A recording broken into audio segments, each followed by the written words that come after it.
morning. Good morning. Welcome. 各位早晨，歡迎各位來帶。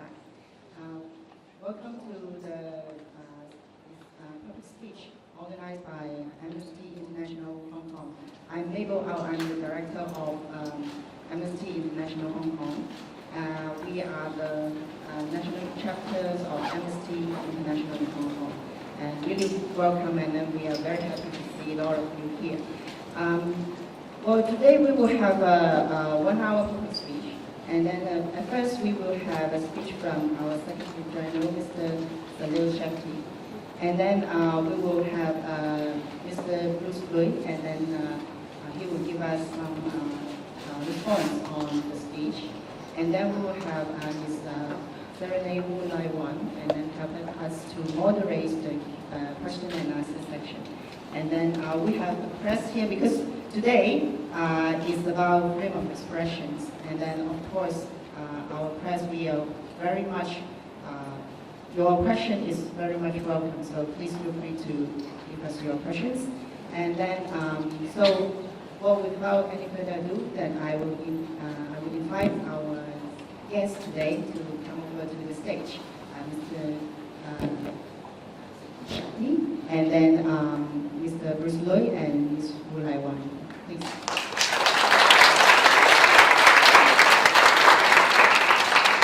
And then we are very happy to have all of you here, and then we have a lot of NGOs friends here, and also we have lots of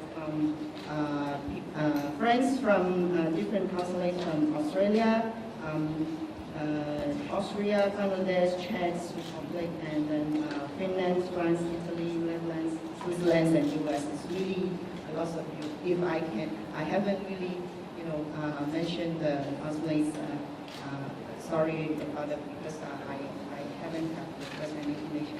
But then we really have a lot of guests from, well, actually from all over the world. Yeah, thank you. So we can start this, and then please, Salil.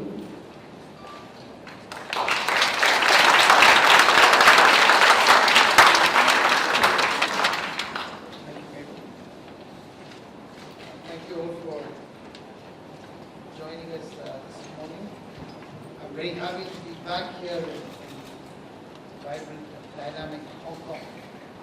We can all argue about whether Hong Kong is or is not Asia's world city, as Brand Hong Kong likes to tell us.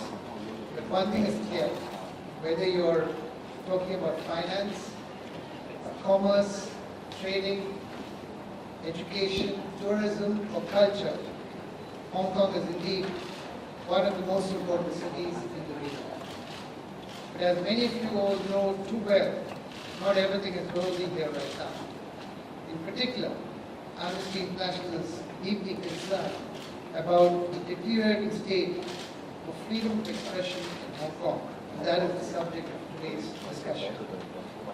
At the same time, precisely because of this difficult challenge, I firmly believe that Hong Kong and its citizens can play a very vital role in safeguarding human rights, not only for people of Hong Kong, but for mainland Chinese citizens, and indeed for people throughout Asia. I'm personally proud and honored to come here as Secretary General of Amnesty International, a global movement of more than 3 million members, activists, and supporters in over 150 countries and territories to campaign to end grave abuses of human rights. Today, as it happens, it is exactly 53 years since Amnesty International was founded, with a single newspaper article in the Observer newspaper in London in 1961. But I also come here today as an Asian. My home country of India faces many of the same human rights challenges that are common throughout the region.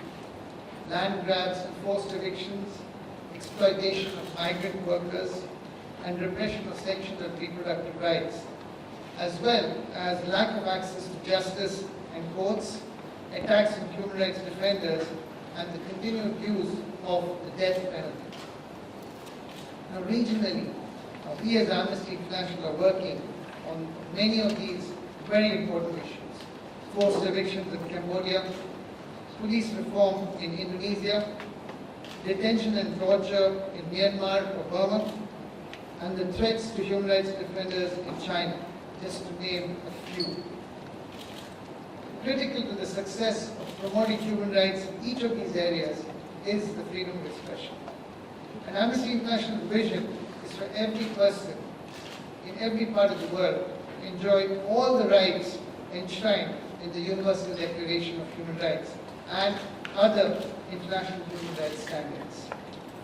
As the Universal Declaration of Human Rights clearly states, everybody has the right to freedom of opinion and expression. And this right includes freedom to hold opinions without interference and to seek, receive, and impart information and ideas through any media and regardless of frontiers. Now, without freedom of expression, human rights violations cannot be exposed to the public. They cannot be debated. And it is difficult to implement effective reforms. Freedom of expression is closely linked to the right to hold opinions and the right to freedom of thought, conscience, and religion. Amnesty International, as you know, has campaigned on behalf of thousands of prisoners of conscience, people who are in prison because of their political, religious, or other conscientiously held beliefs, or ethnic origin, or sex, color, language, national or social origin, economic status, birth, sexual orientation, or other status. We recently launched a report documenting how, for example, Pakistan's embattled journalists face threats, harassment, abductions, torture, and killings from a range of state and non-state actors, including the intelligence services, political parties, and armed groups like the Taliban. In total, Amnesty International in this particular piece of research has documented 34 cases of journalists being killed in Pakistan since 2008, and only one case have the perpetrators been brought to justice. And I give this just as an example to show the range of work that we do across Asia on freedom of expression. And of course, in mainland China, we see severe repression against those that speak out against injustice, which many of you will be familiar with. To take just one example, there is the case of Kao Shunli. Kao, as you remember, was detained at the Beijing airport in September 2013 as she was on her way to Geneva to join a human rights training and engage in the Human Rights Council's review of China's human rights record. She was campaigning on behalf of Chinese petitioners. While in detention, her health worsened. On 14th March, unfortunately, she died in a hospital in Beijing after being denied proper medical treatment for months. The Chinese authorities censored all news of her detention and death. And as the 25th anniversary of the Tiananmen crackdown approaches, the Chinese authorities have once again opted to persecute those that seek to remember the victims of June 4th. Dozens of activists have been detained, questioned, or placed under house arrest in recent weeks. This includes independent journalists working to expose important human rights information, such as Gao Yu. Now, these examples remind us, despite all the advances we've made with the internet and social media, freedom of expression is still in deep danger, which is why Amnesty International seeks to defend the rights of journalists, bloggers, and prisoners of conscience who are jailed simply for expressing their views. Now, some people may ask, why should we be concerned about freedom of expression here in Hong Kong? After all, if you walk to one of the newsstands, they appear to be very active, vibrant, and dynamic. And the press is often still critical of leaders of all political stripes in Hong Kong. But the erosion of freedom of expression has been gradual and is nonetheless serious for that. Many of you will be familiar with the boiling frog syndrome. And you drop a frog into boiling water and it immediately jump out. but if you put a frog in water and heat the water gently, and the frog then allows itself to be boiled to death. We shouldn't allow the water to be gently brought to boiling point in Hong Kong.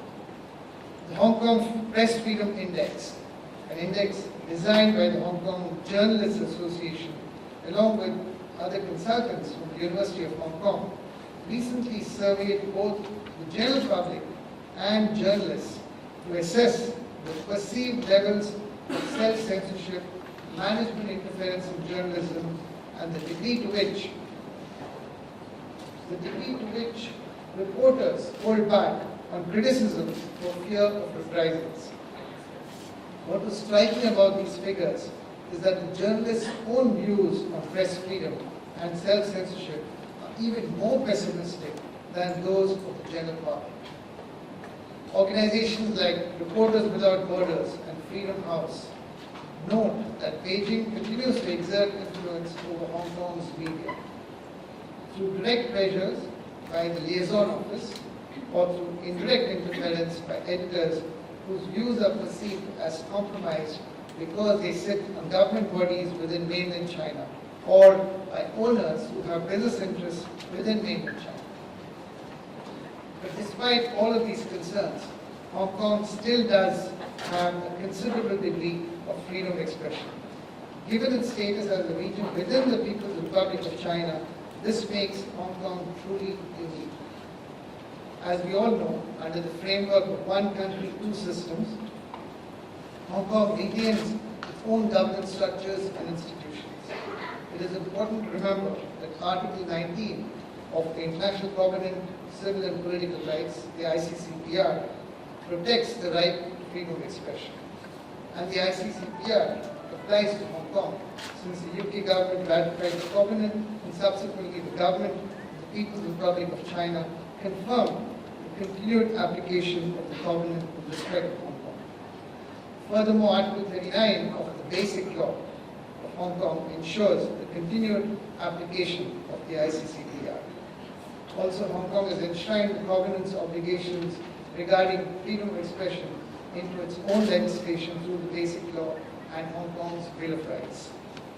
This means that Hong Kong has an international legal obligation to respect the rights of all people under its jurisdiction without distinction of any kind. Moreover, unlike any other place in China, Hong Kong has a relatively free press historically. On the mainland, of course, the state maintains a different view of journalism, officially called the Marxist view of journalism, which, among other things, holds that media workers must uphold the party line and engage in guidance of public opinion within quotes. On the internet, China maintains a large censorship apparatus, and many keywords and sensitive issues are banned, as is Amnesty International's website. In terms of books, magazines, movies, and television as well, the state maintains strict control over all of these areas. In some instances, the mainland continues to retain journalists and bloggers and criminalizes freedom of expression. For example, prominent Uyghur scholar and founder of the website Uyghur Online, Ilham Tohti, was taken from his home in Beijing by authorities on 15 January. On 25 February, he was charged with separatism, a charge that is punishable by 10 years to life in prison or even the death penalty. He's been denied access to a lawyer and his family. Amnesty International considers him to be a prisoner of conscience, detained solely for the purpose of a peaceful exercise of his right to freedom of expression. Now, at present, this sort of criminalization of journalism or blogging would be unheard of in Hong Kong. Hong Kong is sadly the only place in the People's Republic where citizens can publicly mourn and pay tribute to victims of the Tiananmen crackdown 25 years ago next week. So this relative freedom enables Hong Kong-based journalists to engage in so much important human rights coverage of China and elsewhere. Therefore, protecting freedom of expression in Hong Kong is not only important for Hong Kong itself, but it has enormous implications for mainland China and other places as well. It's thus doubly worrying if we see freedom of expression under attack here in Hong Kong too. And there have been many cases in which outspoken critics of the government or people who are perceived to be independent in political affairs have been suddenly dismissed from their jobs. We do not need reminding of the sad catalogue that we have seen. In 2012, Paul Mooney, who had won awards for his coverage of human rights topics in China, said that his contract with the South China Morning Post was not extended, ostensibly for budget reasons. In January of this year, Kevin Lau, chief editor of Ming Pao, known for its independent and investigative journalism, was removed from his job. Hundreds of former and current staff of the newspaper signed a petition to voice their concerns about the move.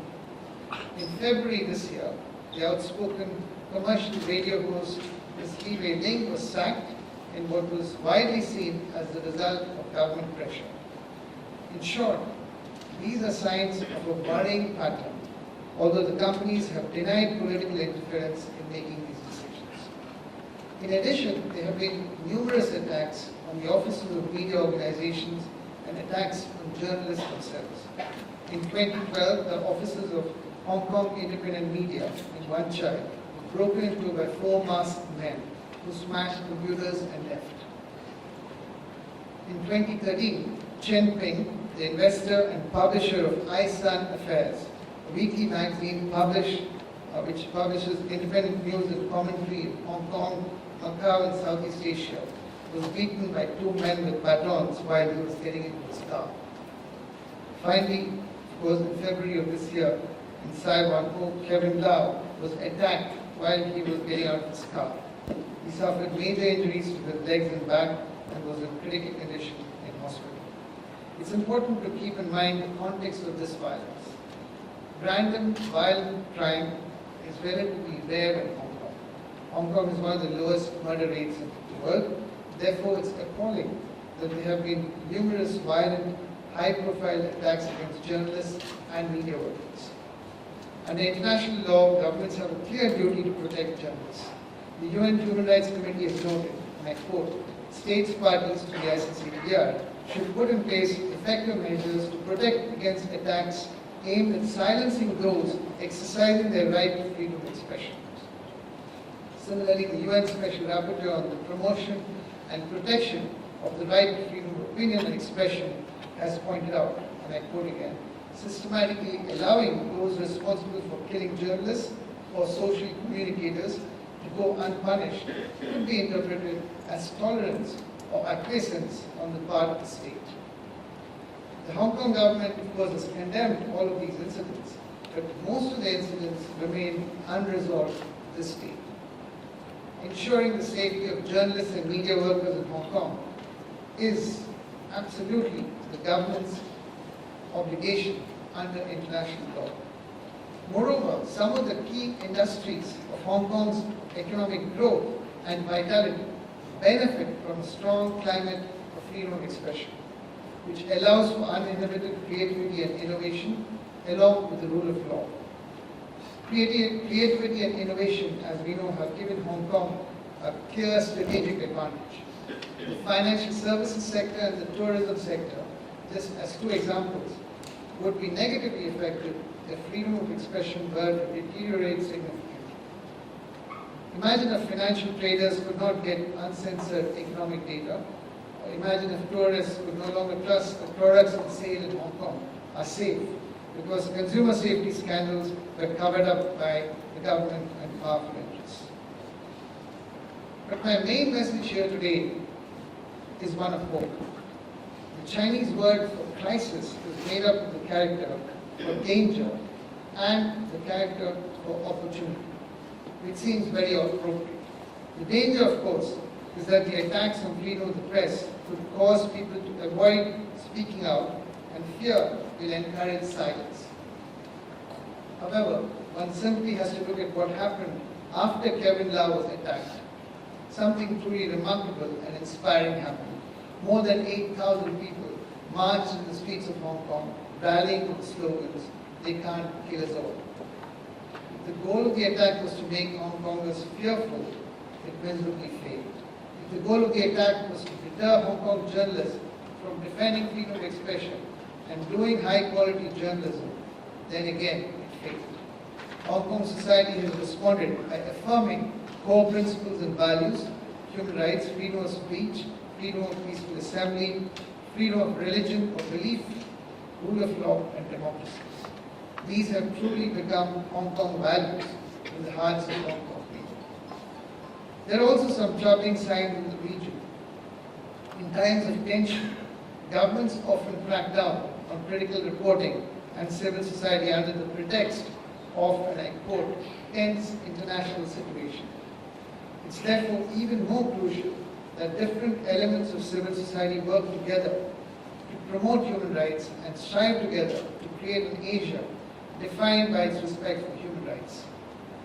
Fortunately, across Asia, including in mainland China, we see the rise of civil society organizations, human rights NGOs, and people's organizations. Many of these groups are doing amazing work in their local context, and Hong Kong can serve as a natural meeting point for these organizations to connect with the international community. Yesterday I had the privilege of spending the whole morning with many local organizations working on the issue of domestic migrant workers and meeting many of the victims of abuses within households inside Hong Kong of domestic workers, and many of them are here today. And you meet these victims of this violence, and you meet the organizations who are working on these issues at the grassroots level, and it's a great source of inspiration and hope. Amnesty International, for our part, has expanded our commitment to the region by setting up an East Asia regional office here in Hong Kong. We've had an office for a while, but it's now significantly strengthened. We work with our national chapters in Hong Kong, in Taiwan, in Japan, in South Korea, in Mongolia, and beyond, to help tackle some of the most pressing human rights issues of the day. And we hope that together we can rise to meet the human rights challenges in the years to come.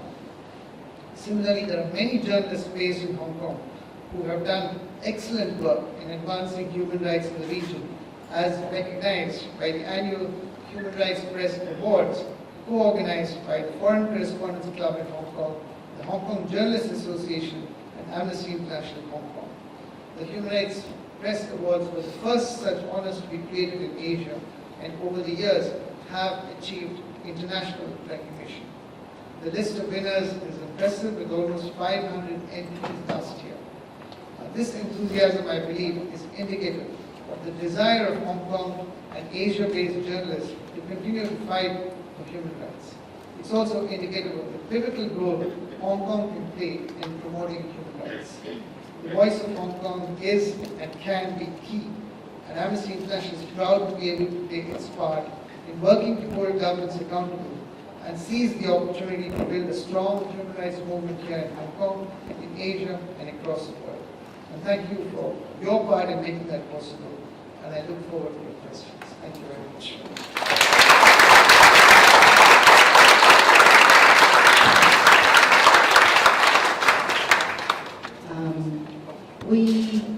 Thank you, Salil. It's very inspiring speech, and then also have a lot of substance and information with your speech. And I have discussed with Bruce because we don't want to be like too serious here, because we are very serious on our work, but then we also want to be a bit relaxed. So we try to say, okay, maybe we will just sit and then to share his view on the speech. But of course, I don't need to introduce Bruce, and then he's always, previously with the cable TV, and then we always saw him on TV already. So I don't have to introduce him anymore. But then please. Yeah. Thank you very much.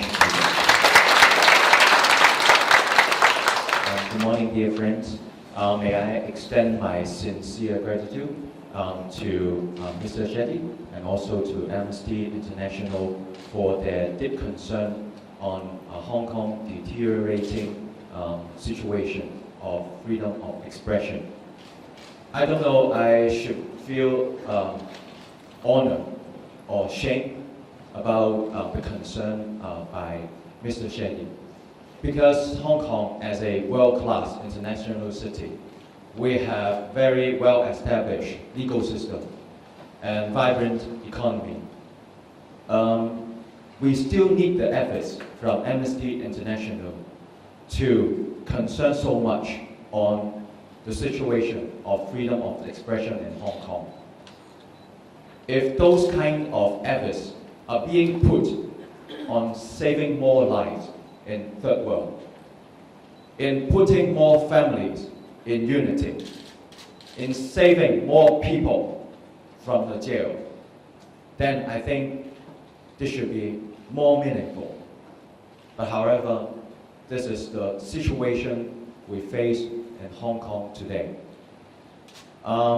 May I ask for the privilege to copy an idea from Mr. Shetty that he delivered a speech in UK. He plays a little experiment with the audience, asking them to put an eye mask to cover their eyes like this.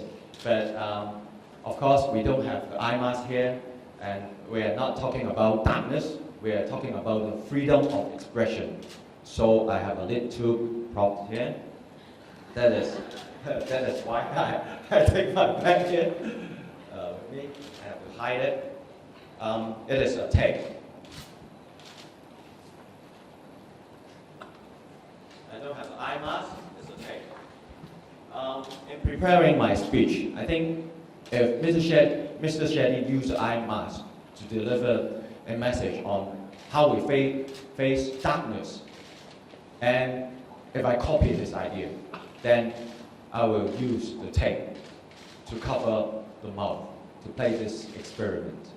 May I invite the audience to just use your hand to cover your mouth like 10 seconds and try to feel how you feel as you are voiceless people. 1 to 10, I cannot count because I am voiceless too, okay?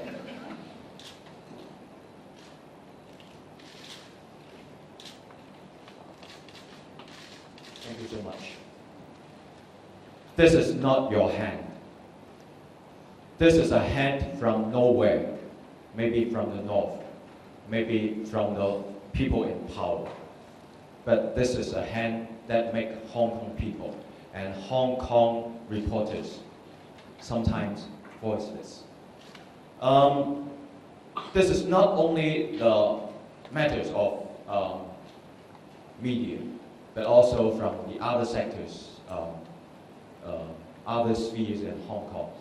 For example, we have a very outspoken actor called Chairman To, Do Man Zhang, because he always has some comments against mainland China.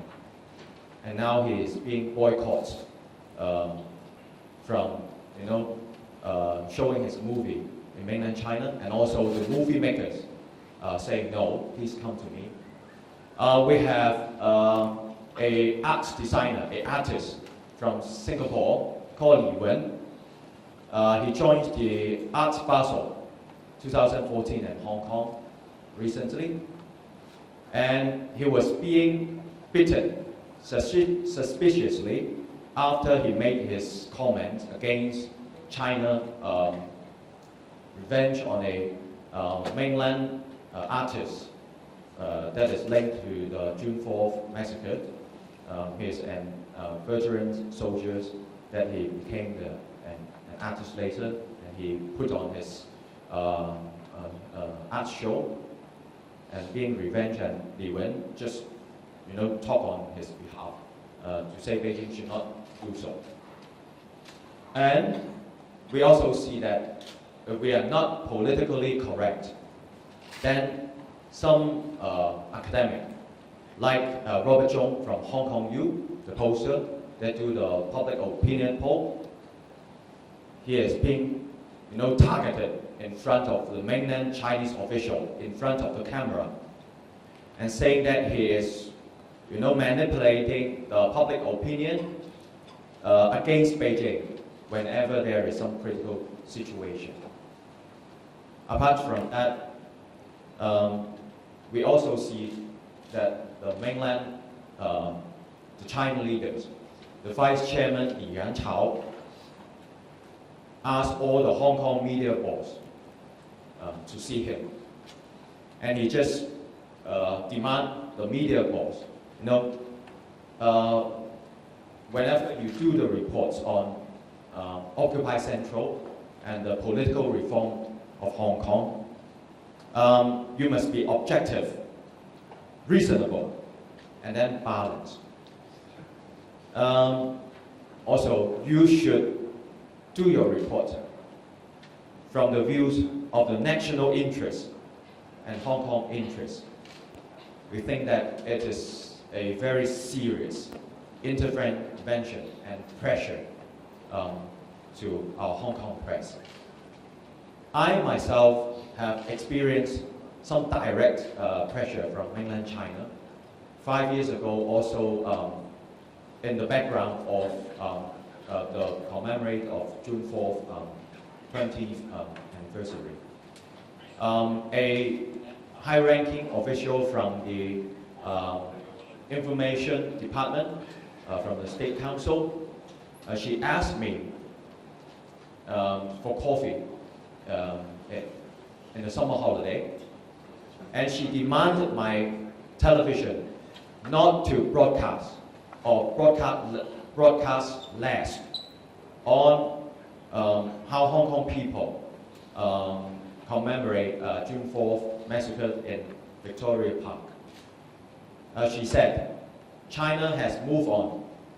Why should we always bother about the past? We should look forward, look at the economy. And this is the hand that covers our mouth because of, for any reason of economy, for any reason because of stability, for any reason because of harmony. I wrote an article recently talking about there was a document from the Central Liaison Office. They set 2014 as a battle year on Hong Kong issue. And many Chinese Beijing sources I contact, they always say that they don't feel happy about the situation of Hong Kong media. So we see different incidents of different natures, such as the attack of Kevin Lau, the assault of Sun Affairs boss Chen Ping, and also the indirect attack to the AM 730 boss Mr. Xi Yongqing, and some violence faced by Mr. Jimmy Lai from Apple Daily. We don't know exactly who did it, but the same result is you have to shut up. The same, the comment of them are they are all outspoken. Their newspaper are there to do the reports. And the other thing we face in Hong Kong is quite serious, is our media, the problem of self-censorship. You know, some big television in Hong Kong, the internal rules for them, they shouldn't use the night shot of June 4th massacre, the firing of the soldiers, how the tank ran across Tiananmen. The night shot shouldn't be used. And some very outspoken critics, they are not encouraged to interview them. You should find some commentators that is more, balanced or pro government. To conclude, I think Hong Kong really needs freedom of expression, freedom of the press. We need to press those who are in power, who have a lot of resources. If we don't press them, they will press us. Thank you very much.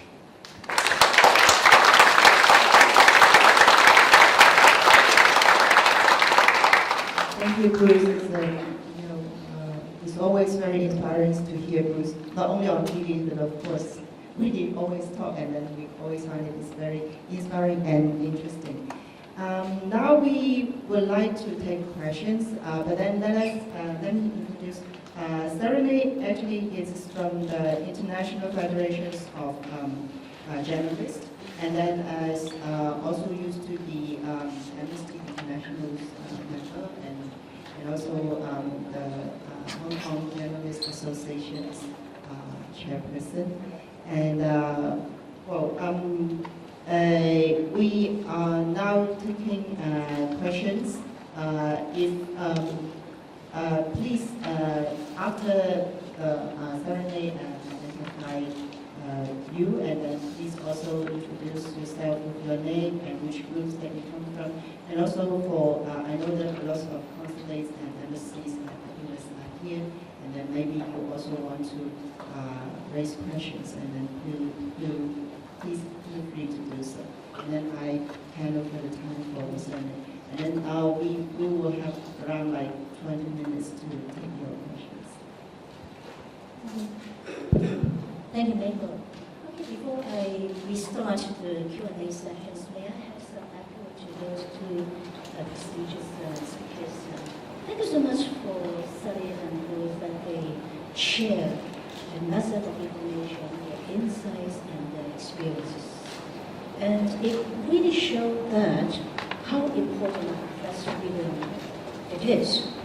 If we do not have press freedom, it means that we can't expose any human rights violations. That means we can make our world much better. Hong Kong, mainland China, Thailand, and other countries.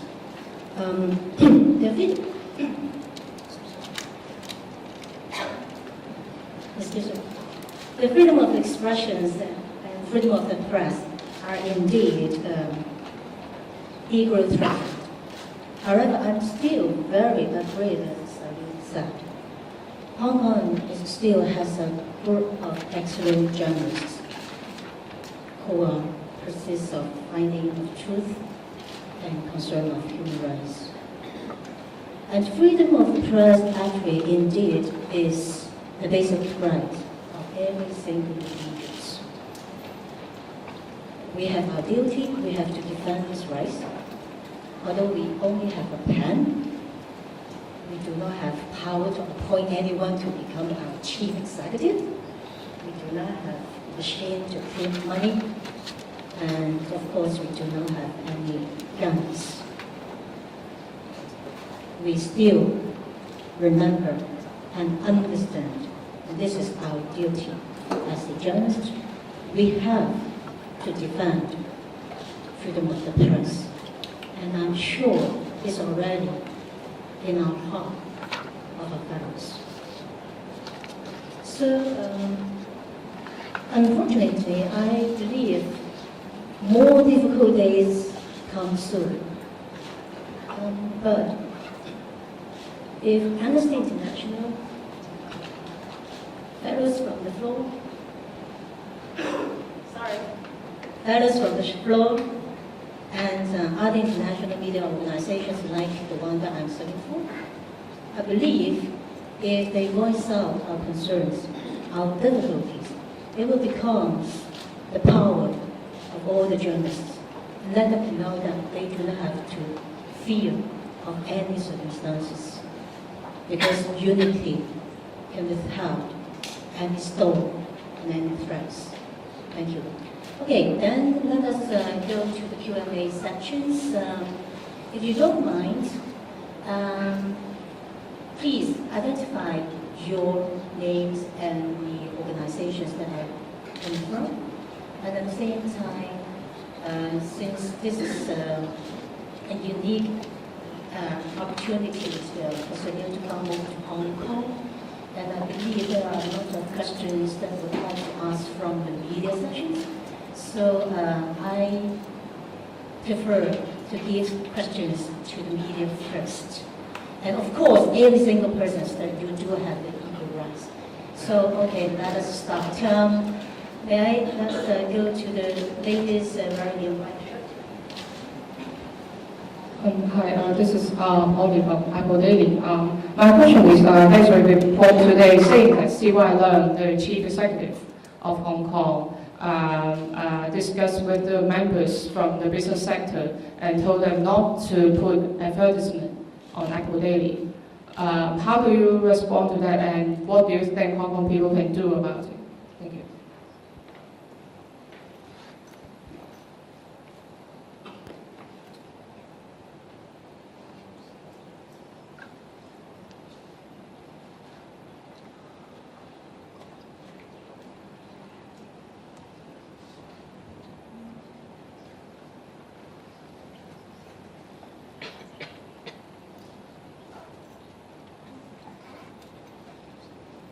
Okay, thank you. So maybe Salil, do you want to? Thank you. So yeah, I'm definitely hearing you. So I mean, since we met earlier, you are from Apple Daily, I guess the question is very, very relevant. I mean, we're hearing reports of various types of political and economic pressures on different newspapers and television stations. It's difficult to establish the veracity of many of these claims, which is why I kept my remarks at a more general level, because it's not that we've done any detailed investigation of these questions, but I think the trend is worrying, and that's why we are highlighting it in this event today.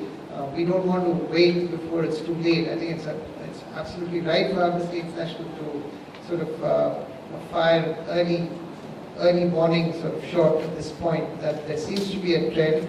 The biggest question is what action is the government taking on it? There are many, many cases which we have heard of, and many of these cases seem unresolved at this point. So it's really essential that the government takes early action and makes it very open and transparent as to what these issues are, who's behind it, and the accountability around these issues need to be established clearly and upfront, because if the government takes, if the authorities here don't take any action, then it sends a very wrong signal for people who seem to be involving themselves in these kind of curbing of press freedom type of activities. So I think it's very important for them to take a very clear position, to be upfront and to take action, and that would be the right signaling. It's the sort of deterrent action which is needed right now. Unfortunately, we've not seen enough of that.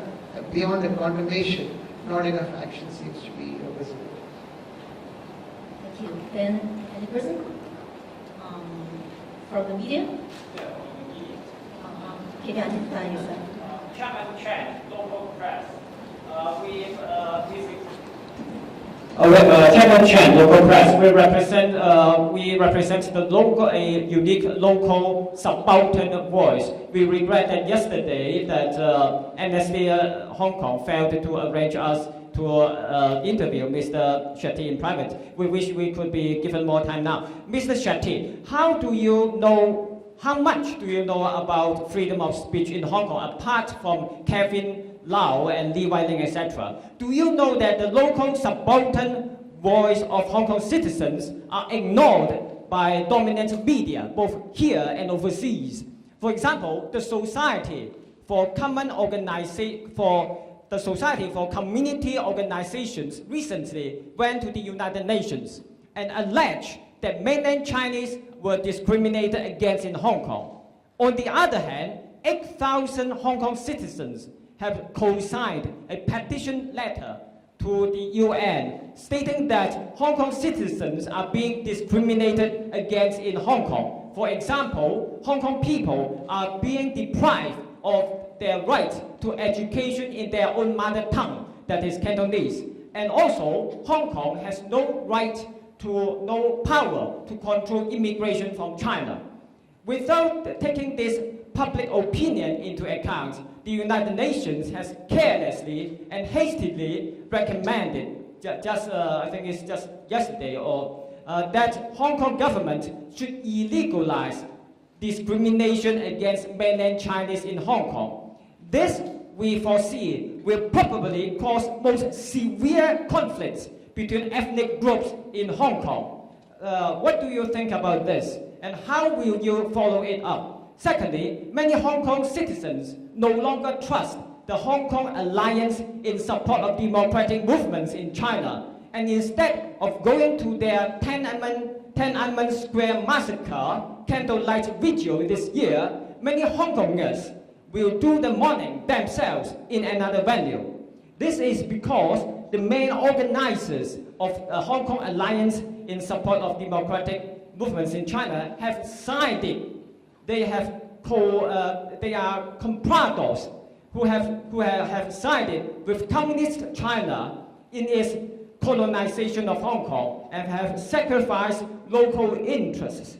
Do you mind to shorten your questions? Oh, all right. So, Mr. Shetty, how much do you know about the real political situation in Hong Kong? It's very complicated. And what has Amnesty International Hong Kong done about the discrimination against Hong Kong citizens on their own land? We have browsed through Amnesty Hong Kong's website and have found nothing. So even now, we still wish Mr. Shetty could give us an exclusive interview if you really want to know about freedom of speech in Hong Kong and human rights in Hong Kong. Thank you very much. Thank you, sir. I think we had an opportunity to speak briefly before we started, and we very much respect your opinions. It's good that you're raising these questions. It shows that democracy and freedom of expression is very alive in Hong Kong. As far as Amnesty is concerned, we respect everybody's rights, whether it's the people of Hong Kong or other people. I think you raised an important point about the economic and social challenges which are faced by particularly the marginalized groups within Hong Kong. Mabel, who's our director, Amnesty Hong Kong, will probably add more to it, so we very much take the points you made. But I think most of the points you're making were a statement, not so much a question, but it's very important to hear your voice. Thank you. Okay. Any questions?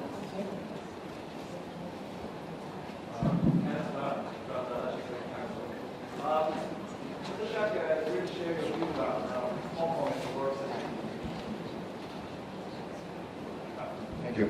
Kenneth Wong from the Legislative Council of Hong Kong. Mr. Shetty, I really share your view that Hong Kong as an international city do need freedom of press, freedom of information, freedom of expression, because we need those information to do our financial transaction. We need those information to boost tourism because of consumer rights, etc. But one thing, I don't think you have answered the question, because my friend there has asked about the withdrawal of advertisements from those newspaper or media which, don't support the government stance or criticizing the mainland. Of course, some of the media chose to go online because of cost consideration or sustainability issues. But what I'm thinking, in fact, I'm trying to launch a research into this area, is how media, or more specifically, traditional press can survive, can sustain in the long run. What I'm searching is a global or international financing model for these newspapers. Do we have a solution if we are facing such economic pressure? Is there a formula or acceptable financing model which will allow these, so-called dissident press to sustain in the long run? I'm not just asking you, Mr. Shetty, maybe the audience can give me the answer. Thank you. You're going to take me far beyond Amnesty International's mandate if I was going to come up with a new financing business model for media in the world. But I mean, obviously you do have important global philanthropists and entrepreneurs like Soros, and you're probably aware of Pierre Omidyar's recent initiative supporting Glenn Greenwald, the Guardian journalist, in the case of the whole issue of internet freedoms and what happened post-Snowden. So there are models in the making, but I think that's slightly outside my purview. I think the fundamental point of making those very valid, that if you have mechanisms by which this sort of discriminatory use of revenue generation is being applied to public funding, then that becomes more problematic. If public resource allocation is being made on the basis of ideological choices, then that's an issue, of course, which should concern all of us. But there may be others in the audience who can answer your business model question.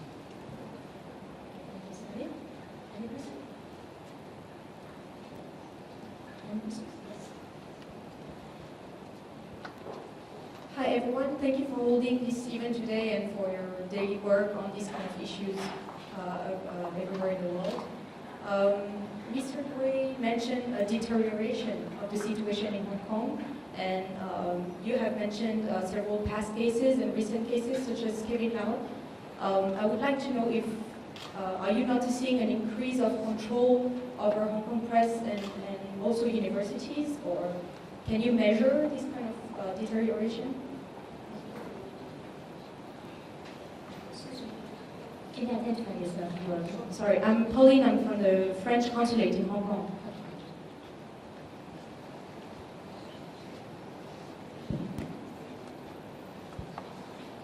Thank you so much. I think it's quite hard for us to give very concrete measurement of how the deterioration is going. But we are seeing the media using a different way to do the censorship, such as for some very sensitive China human rights topic. They will not ask the experienced reporter to do so. They will ask some very fresh, experienced reporters. I can quote cases. In 2009, one television has had to do a year-end of China, and there's a lot of human rights issues, including Liu Xiaobo. And then television just asked a 2 years fresh, experienced reporter to do so. But in the past, we need like maybe 10 years to finish those year-end. In the academic field, I think we are facing more and more pressure and more lure also, a lot of reward. Some money from the pro-establishment. They always give some project, clear objective. If you go for those kind of project, you can get the money, but you may sacrifice your independence. So, and we also see more and more important position from the university being headed by those mainland professors. But I couldn't have a very clear picture of overall how is the percentage of that. I think if you're asking a measurement question, I did make reference to the press index, which has been published, but I mean, it's often said that not everything that counts can be measured. So we have to remember that and also that not everything that can be measured really counts. The reason why Amnesty has brought this up today here is because we do see a worrying pattern, and too many cases remain unresolved. We wouldn't be firing this warning shot otherwise. It is because there is, given our international experience, looking at what we're seeing in Hong Kong is an early sign that should make all of us, I think, worried and nervous. That's why we're raising it. Maybe could I extend your questions far more and much far, not only in Hong Kong but also in mainland. I would like to invite you to take attention of the upcoming survey by the Foreign Correspondent Club of China. They did a survey to talk about how influenced by the regime in mainland. And there is a remarkable percentage. It showed that the hand of the regime has already extended very far to the headquarters of the media outlet. This is quite stunning, and I've been working in here for over 20 years, never heard of this. And but because I was at them and I take my word to them, so I can disclose the figures to you. But please take a look at the upcoming result of this survey. And the other example is talking about also in China. A journalist attending this popular online media, a journalist, he made an interview with the Secretary of the United States, and afterwards he was sacked and accused of legal business secret and other business. To me, I think this is absurd because this interview, no secret at all, and he just made a comment to the Secretary of the United States and asked for his opinion about it. And at the same time, he just disclosed some of the restrictive orders from the propaganda authorities. And to a certain extent, some of the people will claim that this is a secret. But as a journalist, we don't think this is a secret. And it's exactly what the thing is violating of human rights. That this is our duty, we have to disclose it. Unfortunately, he disclosed it and he was sacked. So this is another quite lengthy example to show the current situation. But because we still have only 5 minutes, so last questions? Okay, right there.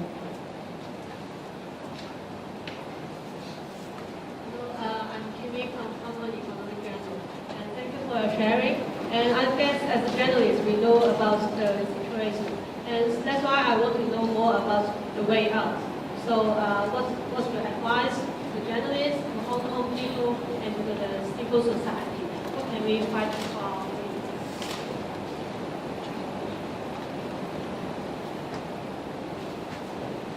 So, do you have any solutions?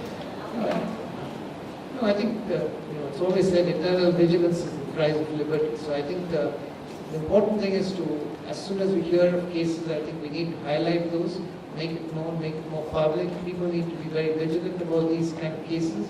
And our main call really is on the Hong Kong authorities, that they need to take action. It's their job to protect press freedoms. So whenever there is a case which is brought to their attention, it is for them to investigate and establish the truth and take action whenever press freedom is being curbed, which is why I made reference to the obligations of the Hong Kong authorities, both in relation to their own national legislation but also the international legislation. Hong Kong is a signatory to all of these various legal obligations, but what we've seen so far is not enough action has been taken. Too many cases remain unresolved.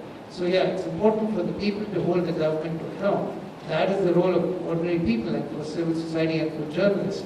But it is for the government, which has responsibility to take action and find solutions. And if we allow this to keep slipping, then we could be in a very dangerous position, which is why I think action needs to be taken now for the cases which have already been come to surface. But in future, I think it's really very important to remain very vigilant and to highlight the cases as they happen.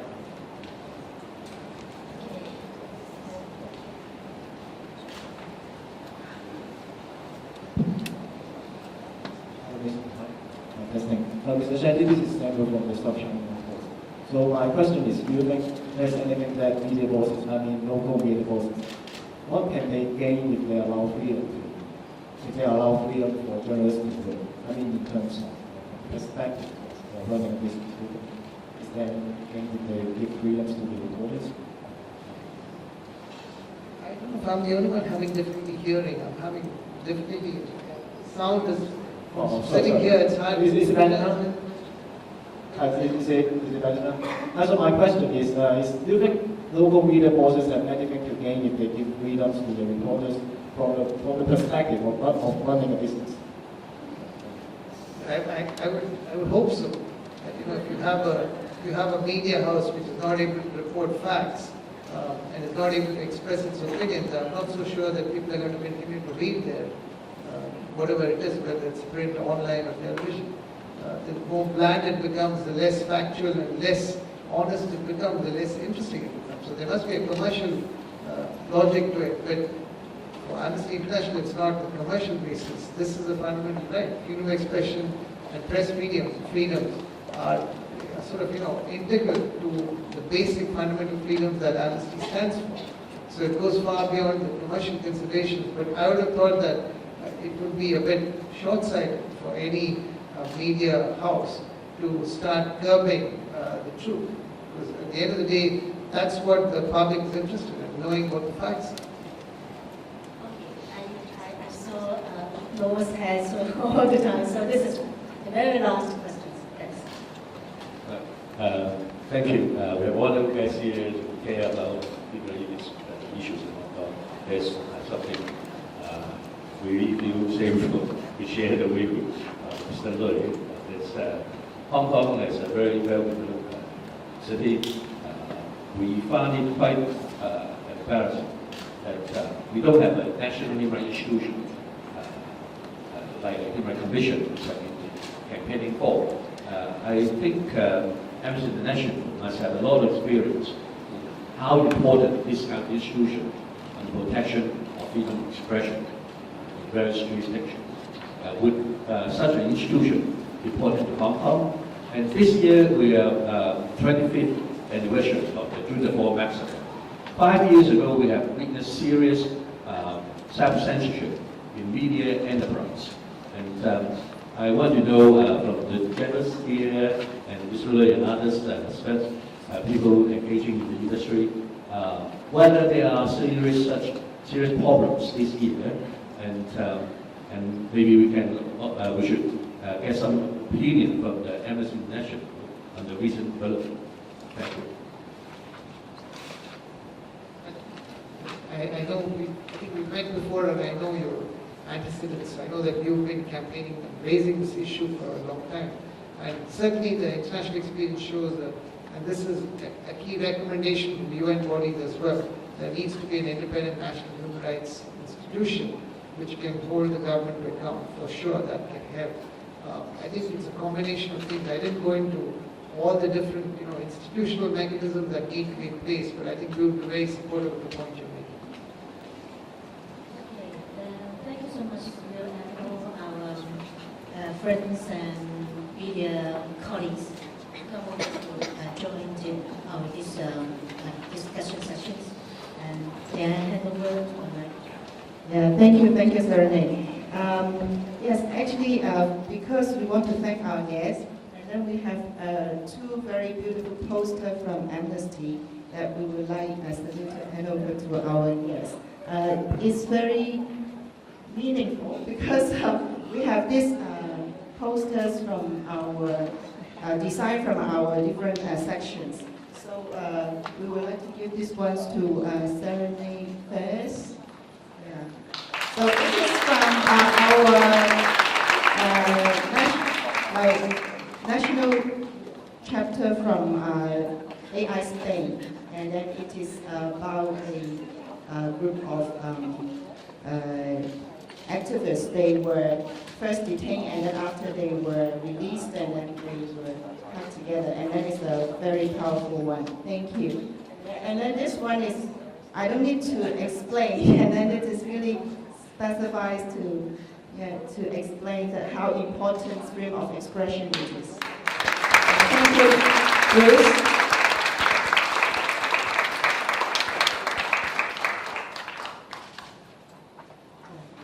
And thank you very much. Thank you for coming. And then if you like, we need your support. So if you also want to join us, so please also come to our staff, and then our colleagues will let you know how to join us and support us. And then thank you very much. And I hope to see you all next time when we have activities. Thank you.